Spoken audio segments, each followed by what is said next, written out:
as I look at the way the government in Turkey today has responded to the Hizmet movement specifically, I'm disappointed. Frankly, I'm disappointed. And I'm surprised too. I had not expected it. What I would like to see is a return to greater democracy. We don't want to see a country punishing its political dissidents. We want to see a country giving its political dissidents a platform, because in democracies, when we have disagreements, it makes democracy stronger. But there has to be freedom to disagree without being thrown in jail, without being maligned in the newspaper or on television. When the Hizmet movement or Hocaefendi are mentioned specifically by governmentally influenced press in Turkey, it harms Turkey. Yes, it harms Hocaefendi, but not nearly as much as it harms Turkey.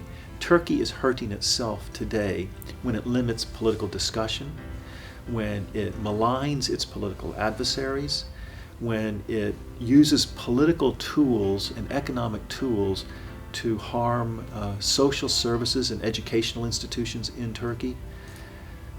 I don't think this harm will last. I think the harm will pass away.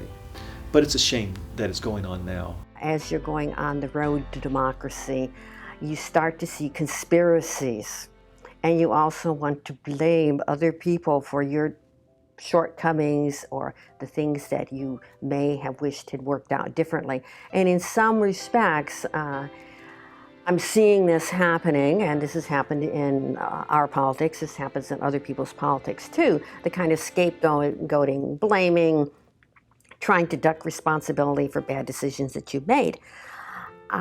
People have to remember that the Gulen movement is basically a civil society movement. It is so sad that in Turkey, from where Hizmet movement originated, that the government is accusing Hizmet movement of creating problems, of being spies of other countries. It is very unfortunate. There is a saying that if you do good work, you earn true enemies and false friends. And I think that is what happened with Hizmet movement in Turkey. Unfortunately, as I was mentioning a few minutes ago, in most Muslim countries, we do not find any movement that provides service to the people, that promotes education, that promotes interfaith dialogue, that helps people in distress. Hizmet movement was filling that gap. But I don't know why Turkish government is perceiving Hizmet as a threat to their political goals. It is something that is completely inexplicable to me. And I think Turkish government is making a big mistake. And it's easy, apparently, in Turkey to stir up conspiracy theories. People seem to like conspiracy theories. But I cannot understand how a responsible leader of a country criticizes Hizmet, because everything I see is things the country should have.